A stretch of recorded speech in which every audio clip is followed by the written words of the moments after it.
पानी की हर बूंद की अपनी कहानी है। किस बादल से बरस, किस पर्वत से निकल, किस नदी से लिपट, किस धरा से टकरा आपके ग्लास तक आई है। आज ये जानना बहुत जरूरी है, जिससे सबके ग्लास में पानी बना रहे। क्या आपके आसपास भी कोई पानी की कहानी है? जुड़िए पानी की कहानी इनिशिएटिव से। पानी की कहानी.org से जुड़ें। जानकारी के लिए संपर्क फॉर्म जरूर भरें। नमस्कार, मैं स्वर्णताप और आज श्रृंखला जुड़े जन से परमन से गंगा के लोग संस्कृति, राजनीति और समाज में हमारे साथ मौजूद हैं भूत पर्यावरणविद और वर्षों से पर्यावरण के लिए अपना सब कुछ झोंक देने वाले रमनकांत जी।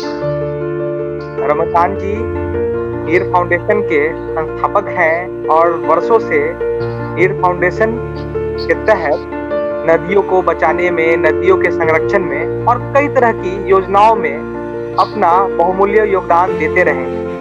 तो वैसे में इस कोरोना के काल में सब लोग जब लॉकडाउन में बंद हो चुके थे, तो वैसे समय में भी और उसके बाद भी रमन जी लगातार प्रयासरत हैं। तो आइए विशेष बातचीत हम उन्हीं से करते हैं और जानने का प्रयास करते हैं इस लॉकडाउन के बाद और साथ ही लॉकडाउन की वजह से पर्यावरण में क्या अच्छा हुआ है या क्या बुरा हुआ है, और इस दौरान उनके किस तरह के काम हुए हैं या किस तरह से उन्हें प्रोत्साहित किया गया है। जी रमन जी नमस्कार संजय, बहुत बहुत धन्यवाद आपका इस श्रृंखला में मुझे आपने बुलाया। देखिए, ये जो एक पीरियड गया है मार्च से और अभी भी वो चीजें भले अनलॉक हो गया हो, लेकिन काफी बंदी से अभी भी हैं। इस पीरियड ने बहुत कुछ सिखाया है समाज को, और जो समाज की गतिविधियां हैं एक तरीके से कुछ पुरानी यादों को भी ताजा किया है इस पीरियड ने, और लोगों को और समाज को अपने देसीपन के करीब लाया है, प्रकृति के करीब लाया है ये पीरियड। ये तो बहुत लोगों को जिनके परिवार में, जिनके मिलने वालों को दुख पहुंचा है, वो तो एक अलग विषय और बड़ा दुखद है। लेकिन जो इसका अच्छा पहलू देखने के लिए मिला, वो सबसे अच्छा पहलू मिला पर्यावरण के लिए। उसमें चाहे एयर पोल्यूशन की बात करें, चाहे नदियों के प्रदूषण की बात करें, या चाहे जो हमारा रहन सहन रहा, जो हमने प्राकृतिक तरीके से जीवन जिया। प्राकृतिक तरीके से मतलब है कि कुछ बाहर का नया खाना और वही पुरानी चीजें काढ़ा बना के पीना, वही पुराने पेड़ पौधों की, तुलसी का पौधा, नीम का पौधा, गिलोय, इन सब चीजों को पुनः उपयोग में लाना। और ये देखा गया कि जब लॉकडाउन लगा था, तो पहले ही 15 से 20 दिन के लॉकडाउन में एकदम से खबरें आने लगी थी कि सहारनपुर से देहरादून की पहाड़ियां दिख रही हैं, इधर नॉर्थ ईस्ट में आसमान बिल्कुल साफ हो गया है, इधर हिमाचल तक का एरिया दिख रहा है। और साथ के साथ जो नदियां हैं, चाहे गंगा रही हो या छोटी नदियां रही हो, जिनमें अपना पानी है, क्योंकि उस दौरान इंडस्ट्रियल एक्टिविटीज बंद थी। तो इंडस्ट्रियल एक्टिविटीज बंद होने के कारण से जो नदियों में असर दिखा, वो सबने अपनी नंगी आंखों से देखा। पानी बिल्कुल साफ हो गया था, क्योंकि सीवरेज की गतिविधियां बनी हुई थी, लेकिन सीवर उस तरह का पोल्यूशन नहीं कर पाता है जो कि अगर नदी में पानी है तो उसका डाइल्यूशन कर लेता है। लेकिन अगर हैवी मेटल्स, केमिकल, पेस्टिसाइड, ये सब अगर होते हैं, वो इंडस्ट्री से आते हैं बेसिकली। तो वो बंद था, तो नदियों में उसका असर देखने को मिला और पूरे देश ने देखा। और अलग अलग माध्यम से, जो खबरों के माध्यम हैं, उनमें अलग अलग पत्रकारों ने लिखा कि कौन कौन सी नदियां साफ हुई हैं, कितना हमारा एयर पोल्यूशन घटा है, किस तरह से सड़कें सुनसान रही। तो लोगों ने ऑफिस जाना बंद, क्योंकि प्रतिबंधित था, तो लोगों ने घरों से काम किया। तो इस पीरियड के दौरान ये भी हमें सोचने पे मजबूर होना पड़ा।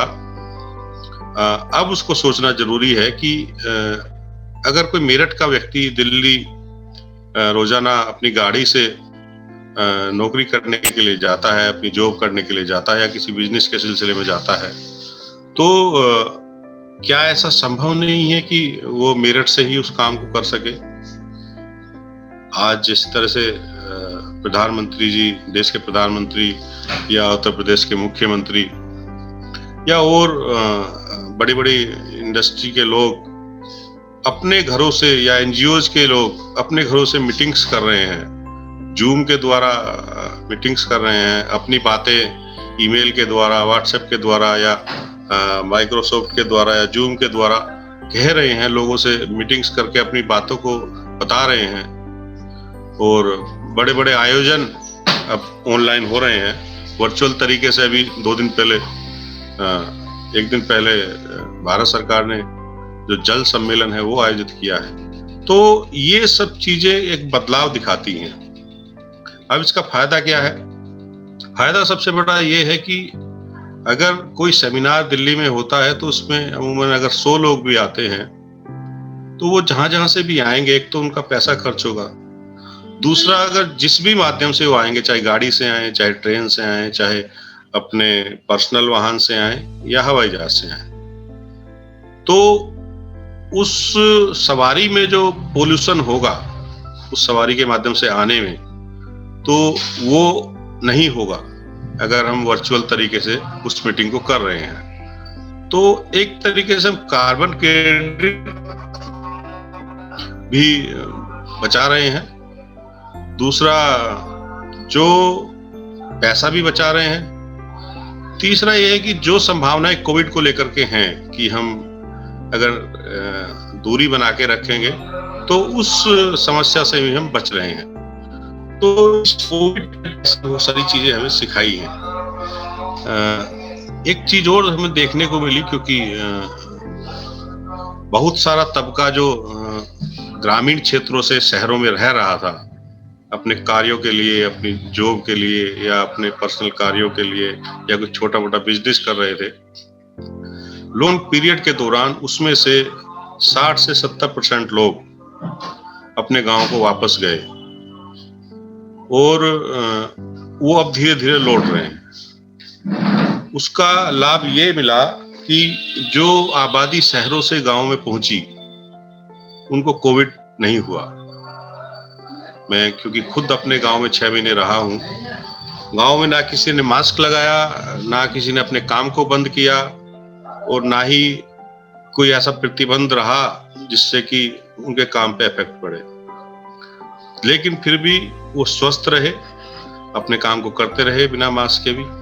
उसका एक बहुत बड़ा कारण मैं अभी भी देख रहा हूँ कि वहाँ एक तो खुली हवा गांव में मिल रही है लोगों को, वो पोल्यूशन की दिक्कत नहीं है, खान पान शहरों से अच्छा है क्योंकि शुद्ध खान पान है, और थोड़ा सा वो अपने जो शारीरिक श्रम है उसको भी वो लोग कर रहे हैं। तो ये एक बदलाव था कि हम, क्योंकि मैं खुद गांव में रहा तो मुझे वही आज से 10-15 साल पुराने दिन याद रहे। लोगों के पास समय नहीं था कि किस तरह से हम अपनी चीजों को पुनः जिया जाए। तो इस दौरान हमने ये किया कि क्यों ना इस लॉकडाउन का फायदा जो पर्यावरण को लाभ हो रहा है उसको और बढ़ाया जाए। तो इस दौरान बहुत सारे तालाबों को लेकर के हमारे पास योजनाएं बनी, हमने योजनाएं बनाई और उन तालाबों में काम शुरू किया, क्योंकि समय हमारे पास था और गांव में हम कर सकते थे। इसी दौरान क्योंकि नदी का काम हमारा चल रहा था लगातार, तो नदी के काम को भी हमने जारी रखा। कुछ समय के लिए हमने बंद किया था, 1 महीने के लिए, लेकिन उसको जारी रखा। तो एक तो जो नदियां पहले स्वयं साफ हुई उन पे हमने फिर काम जारी रखा, लेकिन अब ये देखने को मिल रहा है कि जैसे ही लॉकडाउन अनलॉक हुआ तो नदियों में प्रदूषण पुनः लौट आया है। तो इसमें हमें गंभीरता से सोचना होगा कि जब इंडस्ट्री बंद हो जाती है तब तो नदियों का प्रदूषण खत्म हो जाता है, और जब अब अनलॉक में इंडस्ट्रियां दोबारा चल गई हैं तो पोल्यूशन पुनः आ जाता है।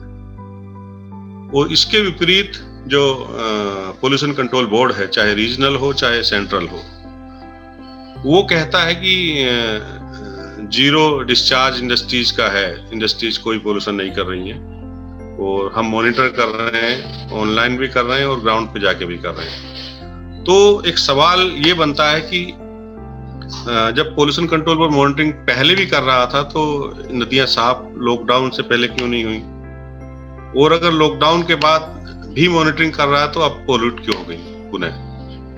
तो ये एक बड़ा लैक्यूना है पोल्यूशन कंट्रोल बोर्ड के साथ में, और ये बड़ी दुविधा है कि पोल्यूशन कंट्रोल बोर्ड किस तरह से काम करता है। देखिए, उसके पास बहुत बड़ी जिम्मेदारी दी गई थी पोल्यूशन कंट्रोल बोर्ड को कि जो प्रदूषण किसी भी माध्यम से होता है, चाहे एयर पोल्यूशन हो चाहे वाटर पोल्यूशन हो, तो उसको उस पे लगाम लगानी है। लेकिन देखा क्या गया है पिछले 3-4 दशक में कि लगाम लगाना तो दूर और प्रदूषण बढ़ा है। तो मेरे हिसाब से पोल्यूशन कंट्रोल बोर्ड की इस समय कोई प्रासंगिकता नहीं है। एक खाली वो इंडस्ट्री और कुछ लीडर्स के बीच का माध्यम बन के रह गया है, जो कि हमारी नदियों के लिए, हमारे पर्यावरण के लिए अच्छी बात नहीं है। पोल्यूशन कंट्रोल बोर्ड में एक आमूलचूल परिवर्तन की जरूरत है, और मुझे यकीन है कि आने वाले समय में इसको गंभीरता से लिया जाएगा। देखिए, जिस तरह से नदियां हमारी साफ हुई,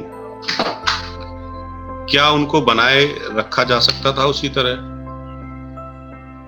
तो प्रदूषण नियंत्रण विभाग हो, चाहे सरकारी अन्य डिपार्टमेंट हो, या समाज हो, या गैर सरकारी संगठन हो, या सरकारें हो, तो सबको मिलकर के एक प्रयास ये करना चाहिए था, या एक ऐसी नीति अमल में लानी चाहिए थी कि ये जो सुधार हुआ है लॉकडाउन के दौरान, ये कैसे बना रह सके। देखा सबने नदियों के प्रदूषित होने के जो कारण हैं वो लॉकडाउन में उभर के सामने आ गए सबके, क्योंकि तब तो चंद लोग कहते थे, लेकिन लॉकडाउन के पीरियड में सबने देख लिया कि किस वजह से नदियों में प्रदूषण होता है या एयर पोल्यूशन होता है। तो ये एक सुधार करना बहुत जरूरी है, जिस पे हम कुछ सलाह या अपने सुझाव सरकार को भी भेज रहे हैं, भेजे भी हैं हमने, और कैसे हम स्टेप बाय स्टेप अपनी नदियों को पुनर्जीवित कर सकते हैं। एक हमने अपना मॉडल डेवलप किया है, नदी पुनर्जीवन मॉडल, कि कैसे एक छोटी नदी जिसमें अपना पानी नहीं है, जो सूख गई है, जो पोल्यूटेड है, जिसमें खाली सीवरेज और इंडस्ट्रियल वेस्ट बहता है, किस तरह से वो पुनर्जीवित हो सकती है। तो उसको पुनर्जीवित करने के लिए हमने 5 मूल मंत्र रखे हैं। उसके आधार पे हम एक नदी है, काली नदी ईस्ट, जो कि गंगा की प्रमुख सहायक नदी है, उसको पुनर्जीवित करने का प्रयास कर रहे हैं। और उस पे काफी काम लॉकडाउन से पहले भी हो रहा था, उस दौरान कुछ समय के लिए काम रुका, लेकिन अब वो काम तेजी से चल रहा है। और उन 5 मूल मंत्रों के आधार पे उस नदी में सकारात्मक परिणाम दिख रहे हैं। जो हमने वहाँ तालाब बनाए उनमें पानी आने लगा है, जो हमने वहाँ संरचनाएं डेवलप की उनमें पानी आने लगा है, जो हमने नदी को लेकर के प्रारूप तैयार किया था वो सफलतापूर्वक कार्य कर रहा है। और मुझे उम्मीद है कि आने वाले जून जुलाई तक हम उस नदी को बहा पाएंगे। और मुझे ये भी दृढ़ विश्वास है कि ये नदी जब पुनर्जीवित होगी तो जो छोटी नदियों को लेकर के निराशा है देश में कि छोटी नदियां मर गई हैं, प्रदूषित हो गई हैं, वो सच्चाई भी है, लेकिन एक निराशा है कि वो कैसे पुनर्जीवित होंगी, कैसे होंगी। वो तो नदियां खत्म हो गई तो नाला बन गई। लेकिन इस नदी के पुनर्जीवन से देश में एक आशा जगेगी छोटी नदियों के पुनर्जीवन के लिए, कि हाँ, छोटी नदियां पुनर्जीवित हो सकती हैं। अगर काली नदी ईस्ट पुनर्जीवित हो सकती है तो बाकी छोटी नदियां भी अपने अस्तित्व में लौट सकती हैं। बशर्ते उन पे एक तकनीक के द्वारा एक जो उसका तरीका है नदी के लिए जो बनाया है उसके द्वारा जो अमल किया जाएगा, उसके जो माध्यम से जो अमल किया जाएगा, तो वो नदी अपने अस्तित्व में लौट सकती है। तो हम इस पे बड़ी तेजी से काम कर रहे हैं। उसमें जिला प्रशासन हो चाहे उत्तर प्रदेश सरकार हो, उन सबका हमें सहयोग भी मिल रहा है। और सभी के सहयोग से, देखिए एक व्यक्ति किसी काम को नहीं कर सकता है, लेकिन अगर सरकार, समाज और जो समाज में काम करने वाले उस तरह के विषय विशेषज्ञ हैं या उस तरह के काम करने वाले लोग हैं, वो सब अगर आपस में मिल जाएं तो अच्छे परिणाम देखने को मिल सकते हैं। तो इस ये जो मॉडल है समाज और सरकार का, इसको भी हम उस नदी पे अमल में ला रहे हैं। ये कोई हम अकेले नहीं कर रहे हैं, हम उसमें जिला प्रशासन का और सरकार का भी सहयोग ले रहे हैं। उसमें नमामि गंगे का भी हमें टेक्निकल सहयोग मिल रहा है। तो ये एक नदी, एक उत्साह लाने वाला काम इस नदी पे होने जा रहा है कि देश देखेगा कि एक मरी हुई नदी, जिसका अस्तित्व खत्म हो गया था, जिसकी जमीन पे लोग खेती कर रहे थे, जिसमें पानी नहीं था, वो नदी कैसे पुनर्जीवित होती है। उसमें भी 4-5-6 महीने का समय लगेगा, लेकिन मुझे उम्मीद है और पूरे गांव वालों को उम्मीद है जो उसके लिए काम कर रहे हैं कि काली नदी ईस्ट अपने अस्तित्व में लौटेगी। और अच्छी बात यह है कि वो गंगा की प्रमुख सहायक नदी है, जो कि करीब 9 जनपदों से क्रॉस होती है और कन्नौज में जाके गंगा में मिलती है। तो एक गंगा के लिए भी अच्छी पहल होगी कि गंगा में और अधिक पानी जा पाएगा। और इंडस्ट्रीज का जो इसमें लोड है, इंडस्ट्रियल वेस्ट का और सीवरेज का, जब ये नदी बहेगी तो उस लोड को भी कम कर पाएगी। लेकिन ये स्थायी समाधान जो पोल्यूशन है उसके लिए नहीं है। नदी अपने अस्तित्व में लौटे वो तो अच्छी बात है, लेकिन ये एक सरकार को बड़ा स्तर पे काम करना होगा कि किस तरह से सीवरेज और इंडस्ट्रियल वेस्ट को रोका जाए। देखिए किसी भी नदी में, जितने भी हम अध्ययन कर रहे हैं, किसी भी नदी में 90% तक सीवरेज का रोल है, 80 से 90%, बाकी इंडस्ट्रियल वेस्ट उसमें है। लेकिन इंडस्ट्रियल वेस्ट की मात्रा कम होने पर भी इंडस्ट्रियल वेस्ट खतरनाक ज्यादा है, क्योंकि उसमें हैवी मेटल्स हैं, पेस्टिसाइड्स हैं। तो इन दोनों पे कैसे हम लगाम लगा पाए, ये समाज नहीं कर सकता है। समाज करेगा तो उसमें उद्दंडता होगी, उसमें फिर बहुत सारा वायलेंस हो सकता है अगर कोई समाज का तबका उठ के खड़ा होके उस काम को करेगा। इसीलिए जो नियम कानून है उनको सख्ताई से लागू करके, या उनमें अगर और भी कुछ बदलाव करना हो उसको करके, अगर सरकार उसको अमल में लाती है तो ये बड़ा अच्छा होगा नदियों के लिए।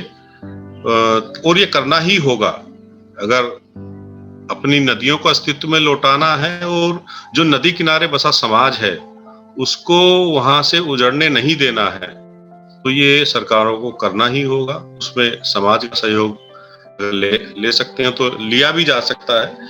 हालांकि उसमें टेक्निकल चीज का विषय ज्यादा है, क्योंकि जो सीवरेज निकल रहा है उसका वॉल्यूम बहुत बड़ा है। तो कुछ ऐसी व्यवस्था कि उसका रीयूज किया जाए, उसको खेती में प्रयोग किया जाए।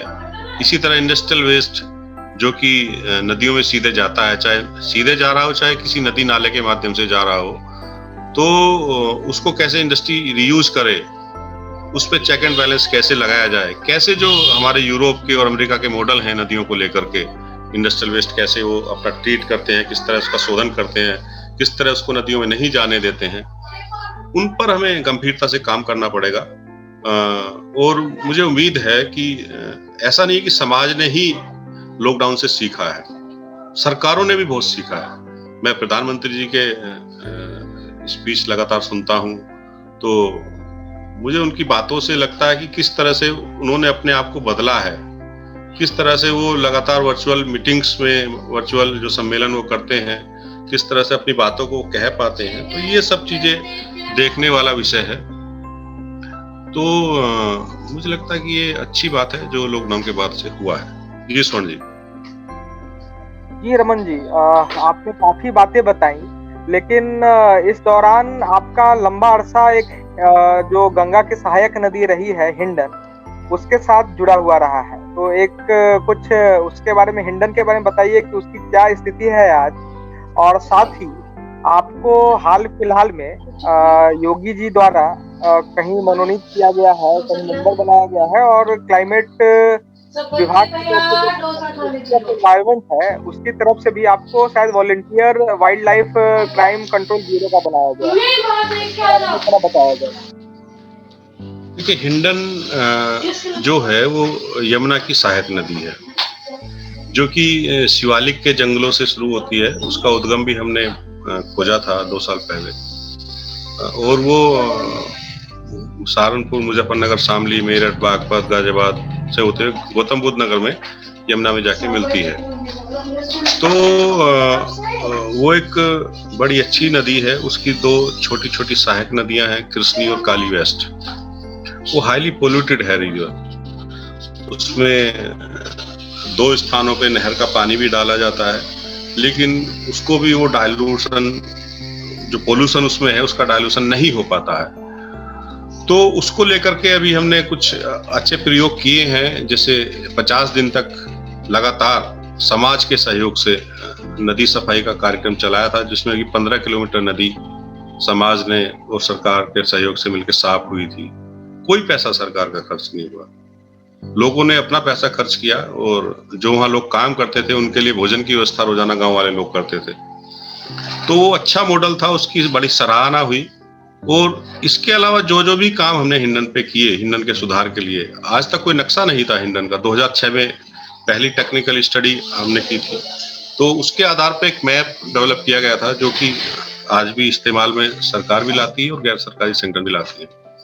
ये बड़ी खुशी का विषय है। तो लेकिन इसके जो पोल्यूशन का स्तर है वो बहुत हाई है। उसमें पोप्स भी हैं जगह जगह, परसिस्टेंट ऑर्गेनिक पोल्यूटेंट्स, जो कि इंटरनेशनल लेवल पे बैंड पेस्टिसाइड है, चाहे हेप्टाक्लोर, बीएचसी, एल्ड्रिन, डाइएल्ड्रिन, इसमें से कुछ वहाँ मिलते हैं। उसकी सोयल में, उसकी स्लज में, वहाँ की एग्रीकल्चर में जो सब्जियां होती हैं उनमें, उसके पानी में, ग्राउंड वाटर में, वहाँ ये सब मिल रहे हैं। तो जो हमने प्रयास किए हैं, क्योंकि हमने जो मॉडल डेवलप किया है नदी का, वो हिंडन पे जो काम किया उसके आधार पे वो डेवलप किया है। तो उसी का परिणाम रहा कि हमें इस बार जो इंटरनेशनल लेवल पे एक टेरी बेकर पुरस्कार दिया जाता है पूरी दुनिया में 2 लोगों को। तो इस बार हिंडन के काम को लेकर के वो हमें मिला। ये बेसिकली एक इंटरनेशनल स्तर पे एक संगठन है, वाटर कीपर अलायंस, जिसको कि अमेरिका के पूर्व राष्ट्रपति जॉन एफ कैनेडी के बेटे रन करते हैं, कैनेडी एफ जूनियर। तो वो लगातार वहाँ हर साल, दूसरे साल बुलाते भी हैं, क्योंकि एक नदियों का सम्मेलन होता है पूरी दुनिया में जो नदियों पे काम हो रहा है। वहाँ सब अपने अपने अनुभव शेयर करते हैं, और उस सम्मेलन से सीखने के लिए बहुत मिलता है। तो इस बार का टेरी बेकर 2020 का वो हमें मिला है। इसके अलावा जो आप बात कर रहे हैं कि माननीय मुख्यमंत्री जी ने जो state wild life board, basically जो शिवालिक रीजन है जहाँ से हिंडन निकलती है, उस नदी जहाँ से शुरू होती है वो 15 किलोमीटर तक वो नदी जंगल के अंदर बहती है, जो शिवालिक हिल्स का एरिया है। और उस जंगल के अंदर बहुत सारे वन गुजर रहते हैं जो कि दूध का काम करते हैं। और इस समय में क्योंकि उनको पहले परमिशन दी जाती थी, एक भैंस पालने के हिसाब से कुछ नॉमिनल फीस ली जाती है, और वो जंगल के अंदर ही रहते हैं। लेकिन पिछले 1 दशक में उन लोगों ने जंगल को बहुत नुकसान पहुंचाया है, क्योंकि अवैध तरीके से लकड़ी काटना, वहाँ के पशु पक्षियों को मार देना, और भी गलत सलत काम वो लोग करते हैं। तो मैंने उस पर कुछ सुझाव उत्तर प्रदेश सरकार को भेजे थे। तो माननीय मुख्यमंत्री जी ने मुझे स्टेट वाइल्ड लाइफ बोर्ड का सदस्य नियुक्त किया है अभी इसी महीने।